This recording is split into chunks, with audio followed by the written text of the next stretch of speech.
Chemical chemical chemical అని. ఆ కెమికల్లో శృతి మించి ఆడెవడో 2-3 ఛానళ్ళోళ్ళు వాగారు. వాళ్ళు కొన్నది ఇది అని రాస్తే కలిపేశారని వాళ్ళు మాట్లాడారు. స్వయంగా చంద్రబాబు గారు పేపర్లలో వస్తున్నాయని మాట్లాడారు. నేను పేపర్లలో వస్తున్నాయని మాట్లాడారు. పేపర్లలో వచ్చేది ఏంటండి? నువ్వు ముఖ్యమంత్రివి, ఎలా మాట్లాడతావు అది? అసలు ఒకసారి ఆలోచించాలి కదా. అంత సీరియస్ అంశం మీద అసలు బాత్రూమ్ యాసిడ్తో లడ్డు తయారవుతుందా? వీటితో నేను అనేది ఏంటంటే మీరే తయారు చేయండి అది. అట్లాగా ఇవన్నీ మీరు చెప్పిన పదార్థాలతో తయారు చేసి చూపించండి, మీరు తిని చూపించండి బతికున్నామని చెప్పేసి. అప్పుడు ప్రజలు కూడా నమ్ముతారు, ఓహో ఇట్లాంటి తిన్నామనేది. ఏం మాట్లాడుతున్నామో ఏం చేస్తున్నామో తెలియట్లేదు.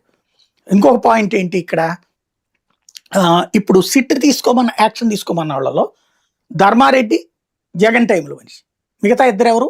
శ్యామలరావును అనిల్ కుమార్ సింఘాల్. అనిల్ కుమార్ సింఘాల్ కూడా ఈ టైంలోనే కదా.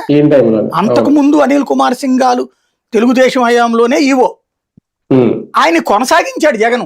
ఆయనే పీకే వాళ్ళ మనిషి ఏం పెట్టుకోవాలా, అనిల్ కుమార్ సింఘాల్నే పెట్టుకున్నాడు, కంటిన్యూ చేశాడు. అనిల్ కుమార్ సింఘాల్ మీ దగ్గర చేస్తే రైటు, వేరే ప్రభుత్వం చేస్తే తప్పైపోతాడా?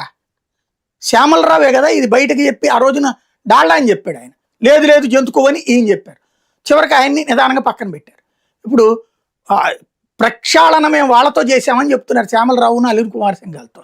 ఇంకా అంతకంటే దారుణం ఏంటండి? మీరే పెట్టిన మనుషులు తప్పు చేస్తే మీదవుతుంది. ఇంకోటి, వాళ్ళు ఇప్పుడు నోరెప్పాలి నిజమేం జరిగిందన్నది. ఇది ఒక